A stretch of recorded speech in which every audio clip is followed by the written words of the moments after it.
Welcome to another insightful episode of Parent Entrepreneur Power. In this podcast, Mary Catherine Johnson and Evan Johnson highlight the successes and struggles of parents in business. They share how to be the example of success in entrepreneurship to foster the same in your child, and so much more.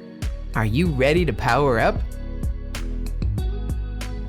Okay, welcome everybody to another very exciting episode of Parent Entrepreneur Power. I've got my lovely co-host here with me, as always, Mary Catherine Johnson. And we have an exciting guest today, Armando Cruz. Armando, welcome. Thank you for having me, guys.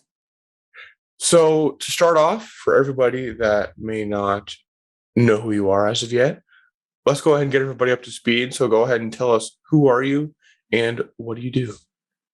Sure. I am, I'm a husband, a father, a connoisseur of experiences. I love that. That's how I like to wrap it up. I have 3 kids. They are 12, 10, and 7. And as of COVID, we are homeschooling the 2 youngest, and the oldest one is going to school. So that's been all. Balancing our business with homeschooling has been quite an interesting journey, but actually one that's been quite fruitful in getting to see their progress over the last year and now moving into this one right now.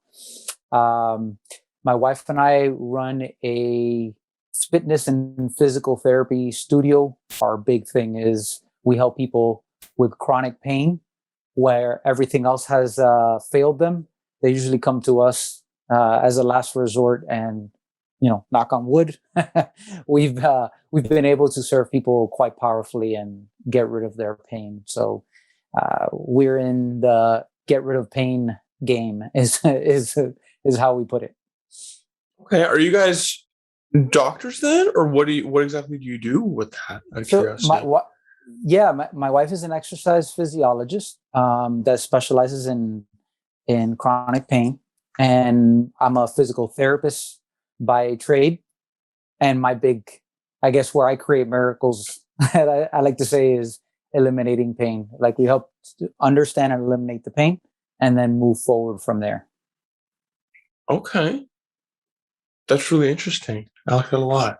I come across people every once in a while that do some of the things always as exciting because it's just really cool. I've worked with companies that do that kind of thing before, and it's a really cool line of work to be in. I like that. Yeah. So with the kids, do you have any kids? And if so, how old are they? Yeah. Kids I have 3 kids. They're 12, 10, and 7. Yeah. So I have a boy, a girl, and a boy. Okay, cool. And yeah. The first 2 are like complete opposites. And then the youngest one is kind of the bridge in between them. He's the people person. My son is like the high intellectual, and my daughter is the street smart, I'm going to say, entrepreneur artist. So like we have the full gambit. Wow. That's awesome. So, and take me through a little bit more with homeschooling, and you have an actual physical studio. So you're not doing like just online work. You're actually bringing people in and working with them one-on-one, right? Just to clarify that. Correct. We do both. We do virtual. That was actually one of the things that my wife and I have created our own system. We call it the Suffering to Unstoppable system. That when everything had to go virtual, we already had it in place. We had been using it for years. And then we were able to really test it out virtually. And we were getting just as good, and in some cases, even better results virtually. And I think there's a certain mindset. Like, one of the things that we realized is that when you're virtual, or let me rephrase it, when you're in person, when somebody puts hands on you, there's a certain sense of abdication from like the responsibility of healing. In other words, this person is going to fix me. Versus when you're virtually, they're not getting that physical touch. So they kind of embrace the journey a little bit more and take more ownership of it. And so we found like I said, that the results were just as good and in some cases even better virtually. That's amazing. That really is, and obviously you were able to analyze why, with the idea that people are taking more ownership on themselves rather than coming there, giving their power over to you to heal. Right. When all of us have that within us, you are just the guide, I would assume. Yeah, 100%, 100%. I don't have. I consider, like, I think of myself as like, this is why I feel like I'm in this world. I feel like I am a healer, but more as a guide than because I have some magical powers. Like I tell people, I don't got any magical powers. I just am good at communicating. I speak brain, right? Like I understand what's going on in your brain. And so what I do is I help translate your body for you. So I'm almost like a marriage counselor for your brain and your body. That's incredible. That is so okay. So I've got to bring that into your entrepreneurship and what Evan and I talk about with your kids. So in thinking about that, you said your daughter is the one that is more entrepreneurial and has that kind of direction, right? Yes. Yeah. She is the natural salesperson. She is also the one that is outcome oriented. Like you tell her what you want and she figures out how to do it. My son is like, I'm sure people say about my son is like genius level stuff, like the way he thinks about things, the way he breaks it down, but he's very systematic. And sometimes like the easier things, like the really complex stuff is not the problem. It's the day-to-day ones. It's like you tell him, hey, go heat up your food. And like, if you don't give him an actual literal blueprint, step 1, you do this. Step 2, you do this. Full meltdown. Yeah. Like my daughter, you tell her, hey, we need the food warmed up. She goes, she does, and she's 2 years younger, almost 3 years younger than him. Yeah. So, but she has the big picture understanding, and she gets it done when she wants something. When she wants something, she gets it done. It's done. And and she's a natural. I want to share this with you because, you know, if you've done anything with sales, you'll appreciate this, right? So she's 10. The kids have been, specifically her, she wants a dog. And we're like, look, like we're juggling a million things. It wouldn't be fair to the dog. She's like, Mom, please say yes. And my wife is like, no. She goes, all right. So then she starts asking her like unrelated questions like, Mom, do you love me? Yes.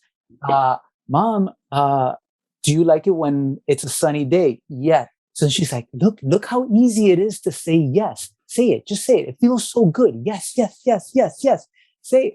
And it's like, wow. I mean, I've paid a lot of money to go to courses where they break the psychology and why that's important in a sales process. And this is my 10-year-old that gets it like naturally. Like she's never heard us like break down, but she gets it. Like if you're saying yes, why not extend that yes from this to the yes that you actually want, right? Yes, exactly. So now just give her that bridge between the two to make sure that it's an actual yes for the subject, right? That you actually get the buy-in for the subject, not just saying yes to anything, but specifically this subject, back it up. Back it up and stay with the subject. Wow, that's amazing.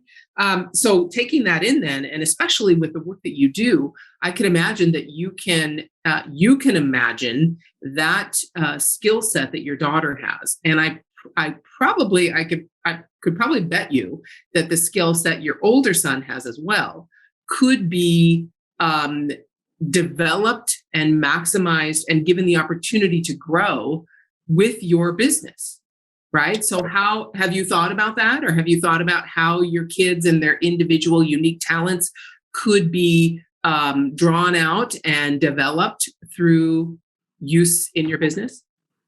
So we've never pushed them into the business. They just understand the flexibility and autonomy that we have because we have the business, and we explain to them constantly. It's like, okay, look, we have this. This is what this means.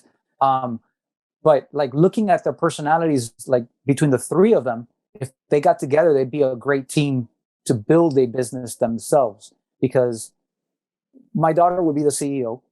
She's like, this is what needs to get done. And then my son would be meticulous about getting those things done. Right. And then my youngest one would be the great like connector. Like he's a people person. He's the life of the party. He's gonna go and he's gonna hug everybody. He's gonna like smile at everybody. He's got like this infectious smile that, you know, melts people. And so he uses that to his ability. Like he loves people. Yeah. So that's what I said. Like I think I have no vision of them taking over our business. I want them to create their own, and they're seeing it. They're constantly like, oh, how can we make money?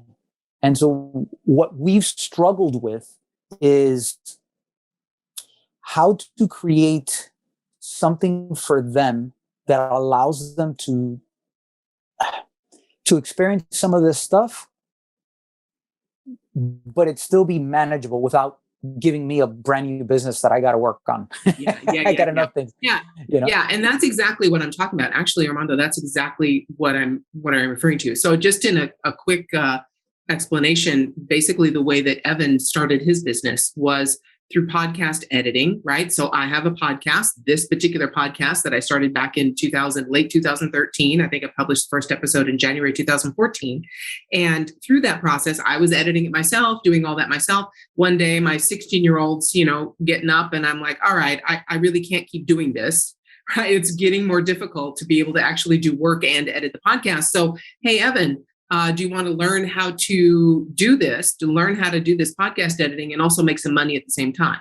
Because he did have the ability to, you know, I mean, it's not that difficult to edit a podcast, but he understood how to structure and he could think of things and see things as they came up. And I had things for him to do. And he said, yeah, that'd be great. So he learned how to do it. When it came time, and he was doing a great job and making some extra money. When it came time, all his friends are going and getting jobs. He's like, well, what should I do? And I'm like, well, why don't you do podcast editing for other people? And so it doesn't mean that I was trying to bring him into my business and make him take over mine or try and find something for him to do on his own. But it really was taking some of his strengths and his ability. He's an amazing, he not just editing in podcasting, but he loves language. He loves books. He understands how they work. He understands communication, and he's really good at it. So it was a perfect transition into allowing him to use my business as the jumping off point, right? So in your business, is there something your daughter can do or your son can do that is kind of their ability to flex their muscles, right? And not like with clients or anything like that, so that because they're way too young, obviously. So we don't look at anything like this until they're minimum 14, 15 years old, because there's certain, you know, maturity milestones that we all have to go through.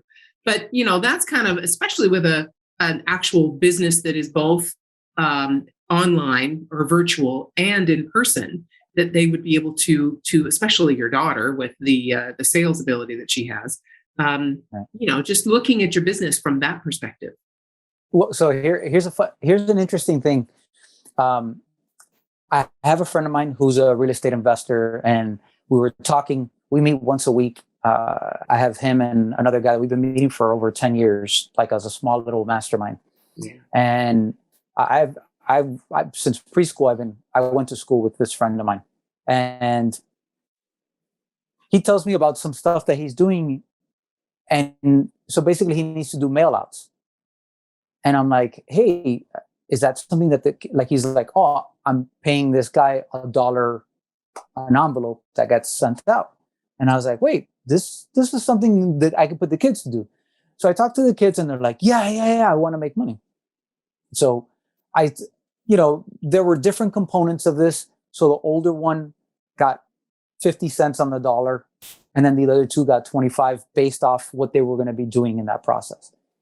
My daughter lasted 5 envelopes. She's like, I don't want to do this, you know? So then the older one took it over. So then he ended up with, because the younger one still couldn't pick up that slack, right? So he ended up with 75 cents on the dollar, and the younger one ended up with, they ended up doing 200 envelopes.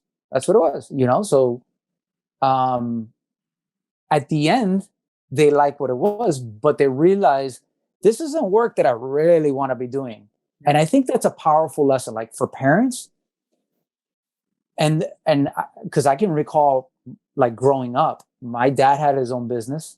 He had a construction business, and my mom worked for a developer. And I saw early on the difference between having the autonomy of having your own business versus not. Like I knew from the beginning, I was like, while I wasn't a natural entrepreneur or salesperson, I was like, I like that. I like that freedom. And I remember I had to take out the trash every week. Quickly realized I don't want that, right? Like I had to mow the lawn every week.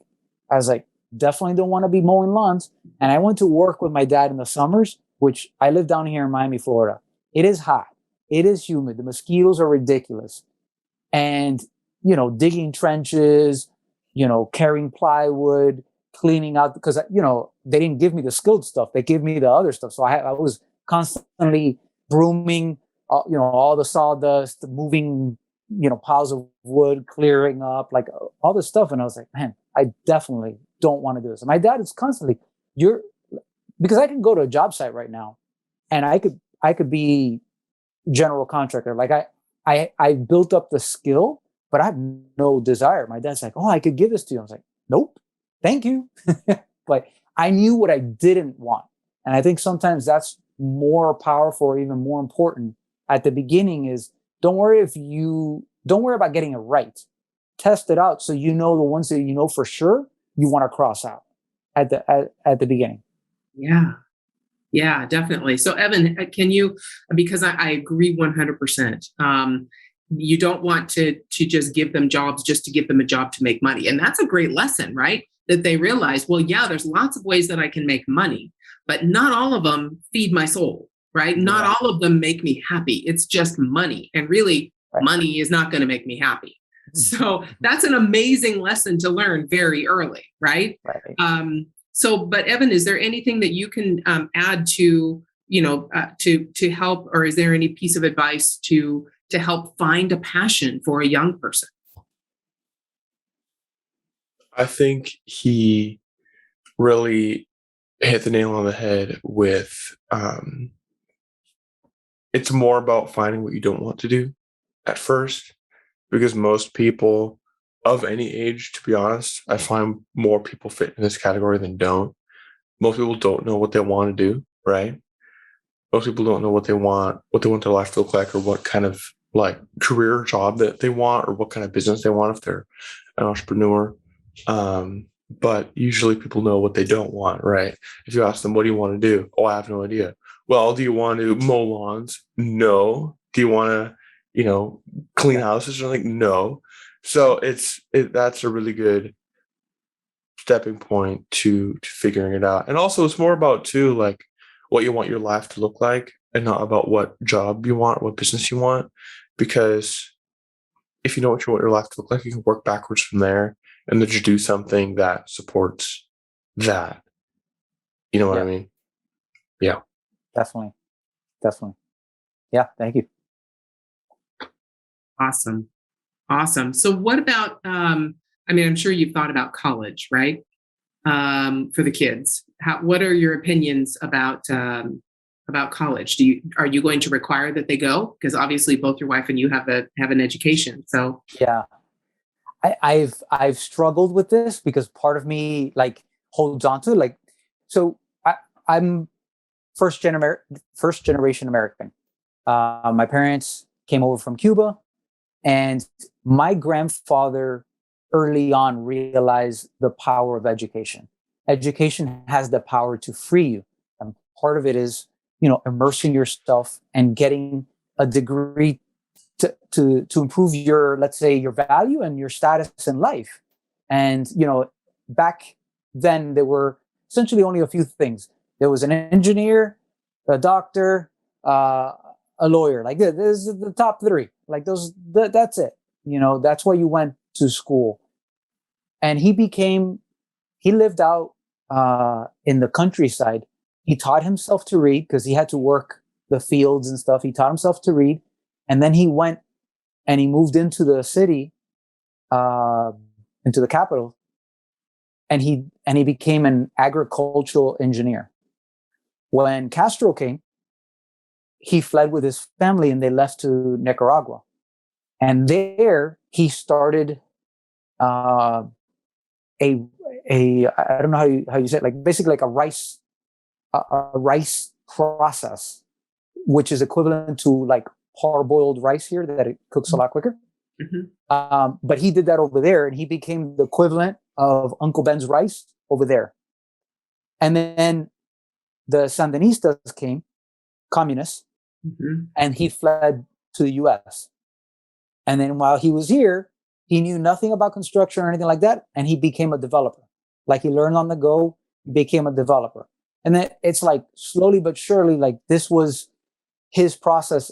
And he always said, for each and every one of us, is like, you go to school, you get an education. Like, that for him was his ticket out. Now, granted, he was obviously very driven, and he had a strong will to survive and to thrive.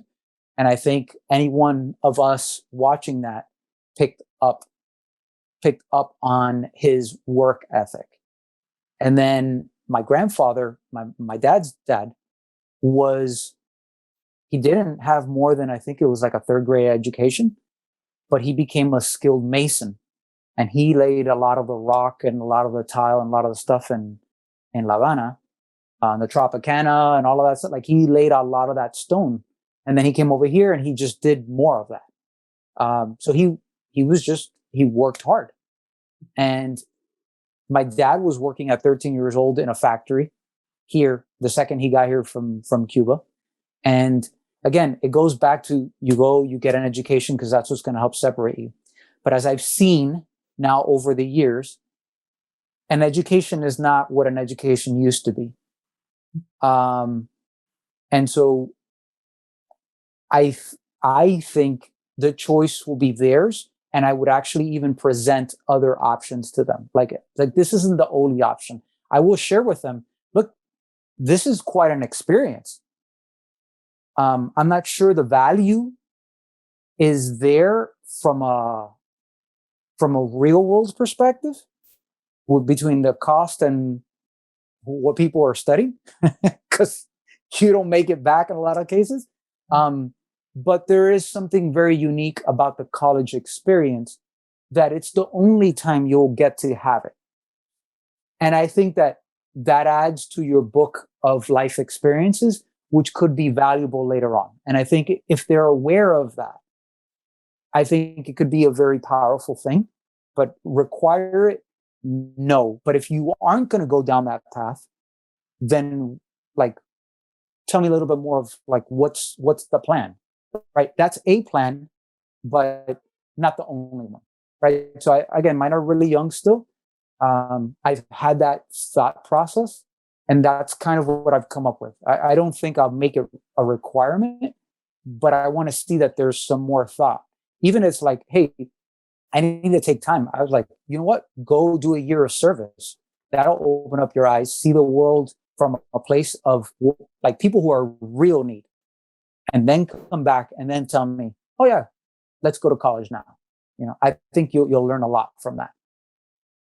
I think that's probably my favorite answer to us, like asking about college, because we usually do. We like to ask about college to guests, and I think that might be my favorite answer for sure so far, because it's very much like leave it, up to them, especially when it comes time for them to make a decision about college. They may not be fully fledged adults, but they're not kids either. Right.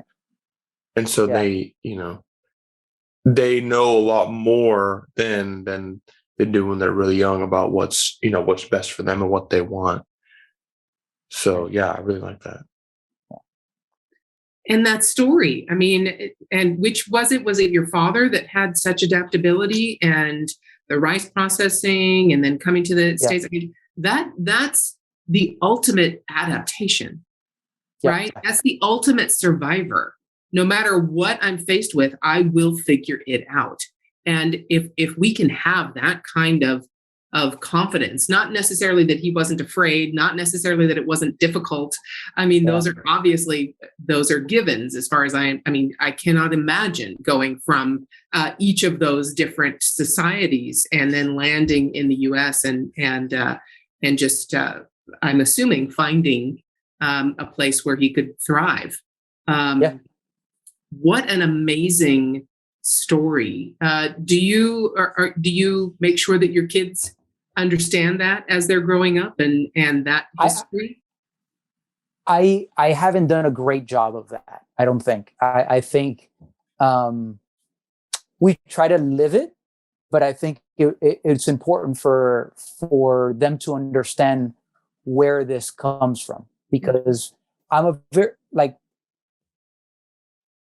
I think both, us having this conversation and even the framework of thinking about work as something that's meaningful is a luxury. If you're just barely getting by, you don't have that luxury. You do what's necessary to feed your family. Like at the end of the day, you don't have the luxury of saying, "Oh, is this the most fulfilling thing for me?" Until you get to a certain point.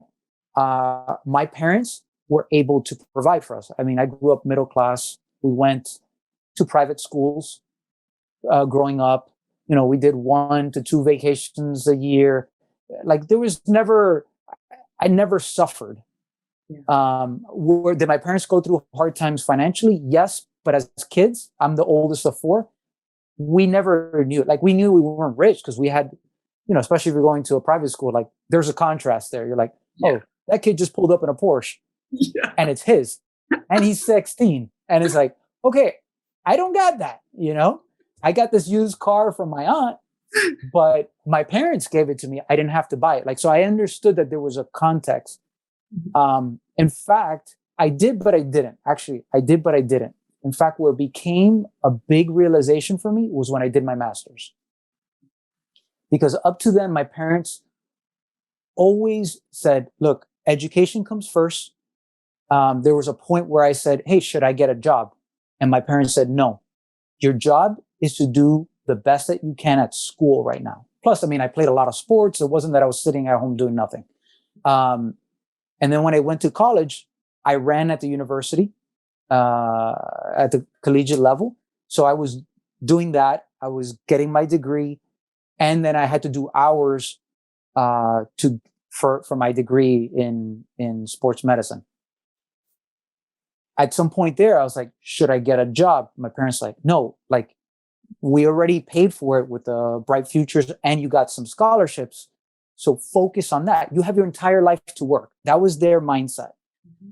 When I did my master's, I paid for my master's and I was working very little. I was working as a personal trainer at that time and I was making good money working 6 hours a week. I could pay more than pay for college and all my expenses, working 6 hours a week. I was exhausted. And when you do your master's, it's not even remotely close to the many classes as the other ones. And there were guys there that had families and were working a full-time job and coming. I'm like, I suck. How are these guys doing that? I'm internally complaining. Oh man, I'm so tired from this. And I see this guy, he's got 3 kids, he's married, he's working full-time, and then he comes to work and then he goes back to work. He comes to school and then goes back to work. I'm like, that guy is a badass. Me, I'm a scrub. And then, I met somewhere in the middle. I understood, yeah, you know what? But I did take advantage of the opportunities that I have. I didn't squander them. I came out one of the top people in the class.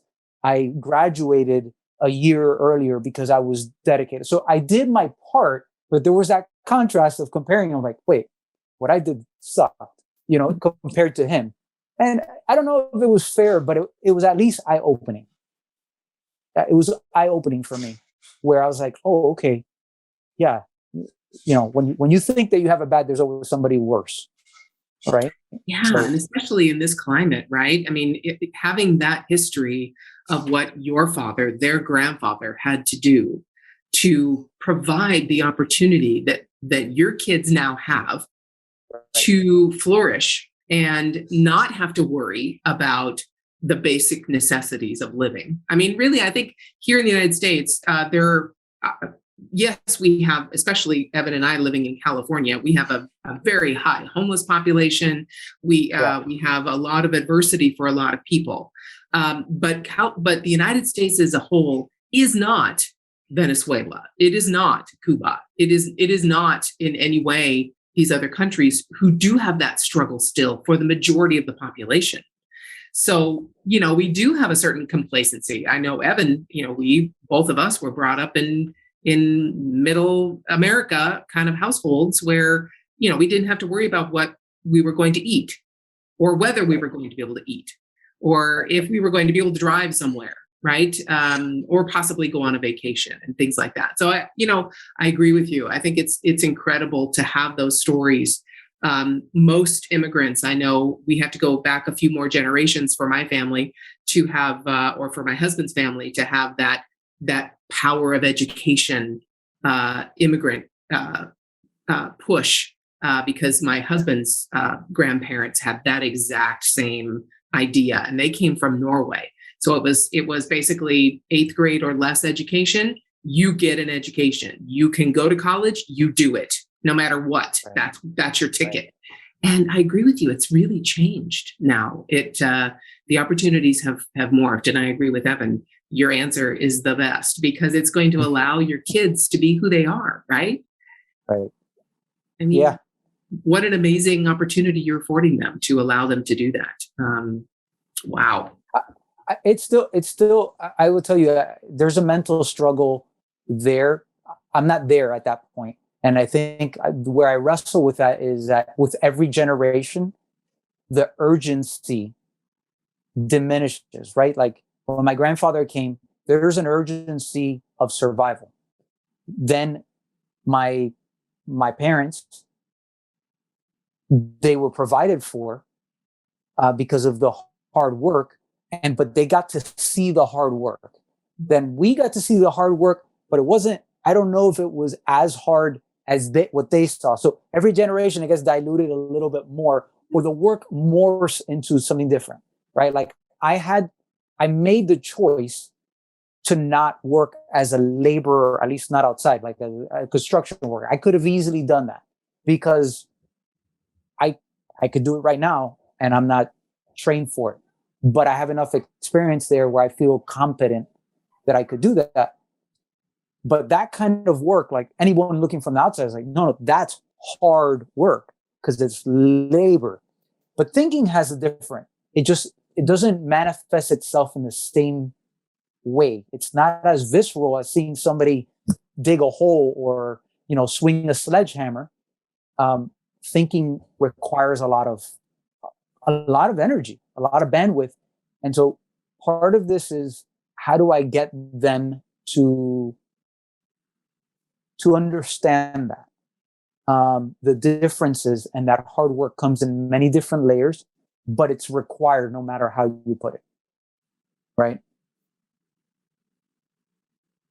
Yep. Yep. That's a fascinating way to look at it. I agree 100%. And as societies evolve and as we have different opportunities, we do switch from a physical energy output to much more of a mental energy output. And I bet you struggle with that all the time, just in your business with so many people who that's all they do is have the energy output of the brain, and their physical manifests differently because of that, right? I mean, we could have a whole other conversation about that, I'm sure. Yeah. And it's kind of like the difference there is that it's almost like a pressure cooker, is that there's this energy going out, but there's this pressure building from the inside with all the stress. And a lot of times people don't have, number one, an awareness, and number two, a process to let that out until the body says, hey, that's it. We're not moving forward from here. And then that's when I get the call. It's like, the fires. I wrote a newsletter today, and it's like, when you can add the title, if you feel like you're at the point where you can add the title firefighter, because that's what your day consists of, putting out fires every single day, you're hitting that peak. Don't wait anymore, because stuff is going to burn down and it's not going to be pretty, Wow. I like that. I like that a lot. Like if you can add firefighter to your title, which is interesting because I know so many entrepreneurs that definitely could. Yeah, it definitely is one of those things that unfortunately that is quickly followed by pain. Is the way the body slows you down and makes you stop. Pain or sickness are usually the two big things. And a lot of entrepreneurs end up being very driven people, and so sometimes subtle doesn't work for them. They need explicit, and they need barriers, or if not, they're not going to stop. I'm sure you've met a few, and I am one. Okay, gotcha. I did that with both of my boys when I got pregnant with Evan. Before that, we had tried, and we had 2 miscarriages over the span of about 2 years, and then finally got pregnant with Evan. We were so excited, and get to the end of the pregnancy, we're about 32 weeks, and I go into early labor, and have to be hospitalized for early labor, and I'm bedridden from then on. And I was a go-getter. I wasn't an entrepreneur yet, but I was a go-getter, A-type, area manager, doing everything. You wanted to put out fires, absolutely. Didn't master delegation at all. And basically my body's like, you're done. I'm like, what? Wow. So go through that, and everything's fine. He's an amazing guy. Yep. Survived that fine. And then come to his little brother 3 years later. I'm pregnant with him. Still haven't learned that lesson. Still go-getter. Now I'm, doing other things, and 100% commission job, and all this, just go. And 8 months pregnant, and I basically fall and break both my legs. And so now I've got casts up to the knee on both legs, and it's like, you're done. Hello. You didn't get it the first time. Now you got another time. And so I guarantee you, if I didn't learn that lesson and I had a third child, I'd have broken my neck. So it's like, you're done. That's it. You are done, and you are stopping. And so, yeah, I've had to come to those conclusions. I mean, we're talking slap across the face. It's not subtle. It's not gradual. It's you are down for the count. Figure it out, woman. Yeah. So Evan helps to balance you out then, right? Absolutely. Can't you tell? I mean, I can tell. Go. And he so calm, so thoughtful. I mean, it's so beautiful. It's so amazing. Right. Yeah. My wife and I are like pretty amazing. Opposite. Love it. And you and your wife are the same? You balance each other like that? Yes. I like to say I'm the creator. She's the editor. Give me a blank canvas. I'm super happy. You give it to her, and she's like, what do I do here? It's blank. It's blank. Yeah. But the second there's something on there, she can make it better. And that was one of the lessons that I learned. It actually helped strengthen our relationship, but also helped amplify our strengths, is when I wrote my book. Because at the beginning, I didn't want it to be a burden to her. Like, I decided to write a book, not to her, and I hired an editor and everything, and she did great. And it's like halfway through the process, I think I had gone through 6 drafts. She's like, are you ever going to let me read it? I was like, oh, I didn't want to burden you. She's like, why would it be a burden? And then the second that she read it, she's like, do you want me to make comments on this? And I was like, yeah. And the first time she did it, I had to learn that it wasn't like a personal attack. Like it was hard for me. But then I realized like what she was saying, like, she's like, what you're saying, she goes, I know what you're trying to say, but you're not saying it. And then she would say, is this what you're trying to say? And then she would write it out. And I'm like, oh, yeah, that's exactly what I was trying to say. That's a lot better. Let's use that. Right. And so that kind of evolved until 14 drafts later, we finally had the finished product, and the book was a success. I was happy. It became a bestseller. It became a bestseller on a pre-launch a week before Christmas, and then the book came out the 15th of January of 2018. So this was 2017, and then it came out 2018, and it was one of those things that we realized, oh, okay, this is your strength, this is my strength, and so now everything in, like, sometimes we got to write a letter to the administration for school or something, and she's like stressing.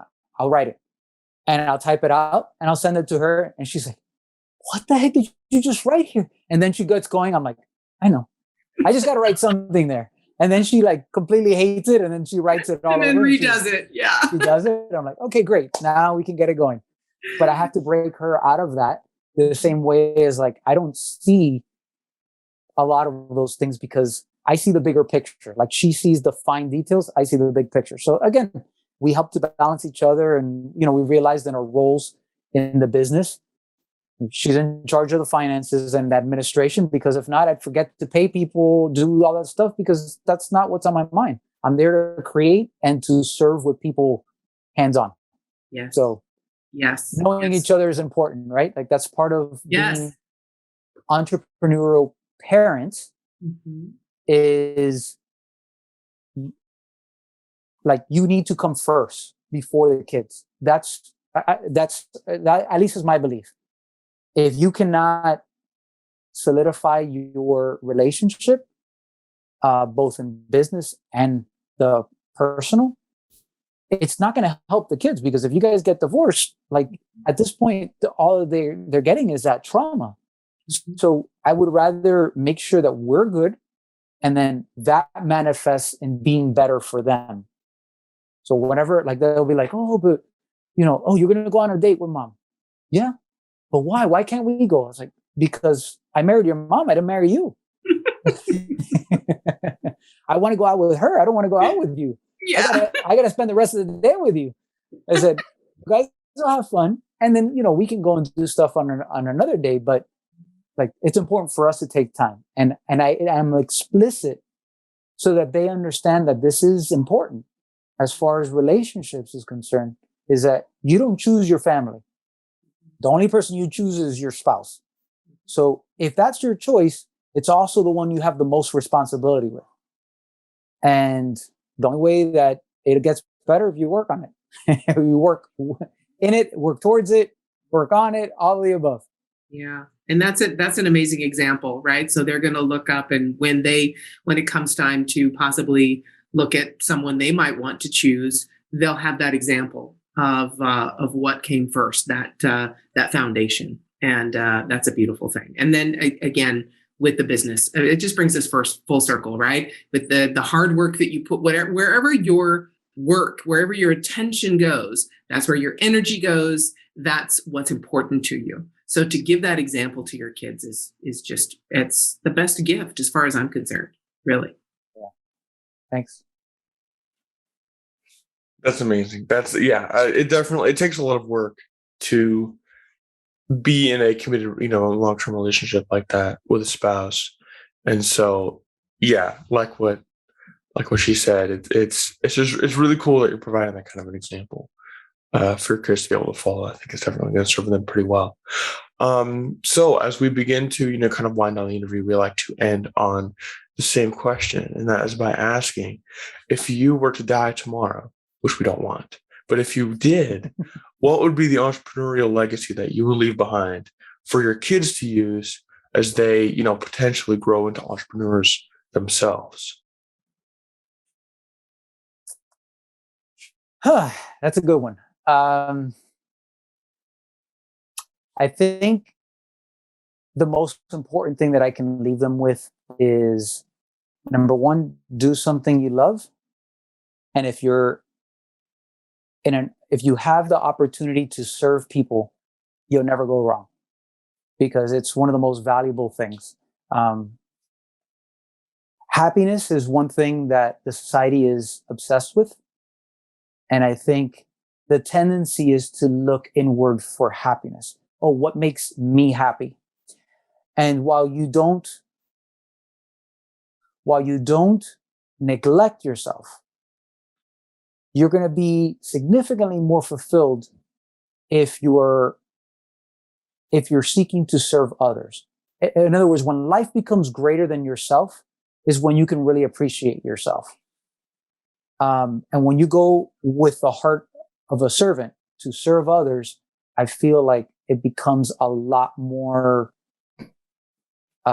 both meaningful and also more apparent that joy and fulfillment and happiness come when you reach out versus reach in, because then you stay in a little circle, right? You expand your circle versus make it smaller and tighter. And I think if I can share that with my kids through our example, I think it would be the best thing, serve others, do your best, do something you love. Amen. Yay. I love that. Absolutely. I agree 100%. It really, that's how I was able to get out of depression when I was sitting on the couch with 2 broken legs and like feeling, oh, woe is me and the world is coming to an end. It's all about me. I'm so sad. It's so awful. And I had to look at Evan, who was 3 at the time, and trying to like, Mom, aren't you going to come play cars with me? And I'm like, I can't. I'm just, that's how not that this is how everyone, but that's how I was able to get through it, is exactly going outside of myself and serving him and helping him. And no matter, I'm not permanently disabled. I'm not a woman in the Middle East. I have free will. I have the ability to move. You better do it or you're going to lose it is kind of the way I was feeling. So, wow. Thank you so much. That's so amazing. Share the title of your book as well as we wind down.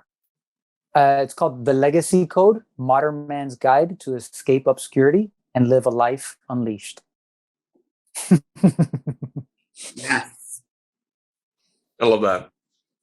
And for everybody listening, if they're interested in you and what you're doing, more about your book, more about just what you do, where can they find out more about you? Sure. Probably the best place is Cruz, CRUZ, like my last name, country.com. And that's, if you've been struggling, like in other words, if the firefighting has started increasing and you're starting to feel pain, if you're feeling exhausted, if you're in emotional pain and physical pain, that's kind of where we create miracles. If this has been a chronic condition, obviously if you're walking down the street and you got hit by a car, that's a very different type of pain. Obviously, that's direct trauma.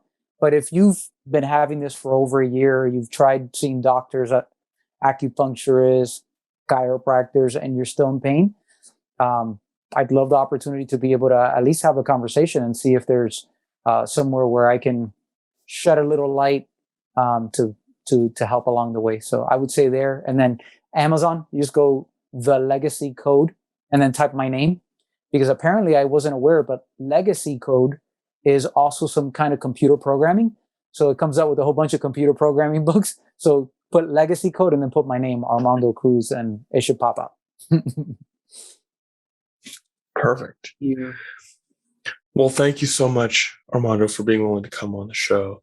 That was a really cool conversation and we appreciate it. Thank you for having me. It was great talking to you both. And I appreciate you guys doing this because you asked me some great questions that I get to now ponder and share with my wife and share with my kids. So thank you. Thank you for listening to this episode of Parent Entrepreneur Power. Hopefully you came away with valuable tools you can use in your business, life, and relationship with your kids. If you want to hear more about our mission, or if you want more insights into cultivating your parent entrepreneur power, join our movement to make entrepreneurship more accessible to parents and their kids at parentrepreneur.power.com.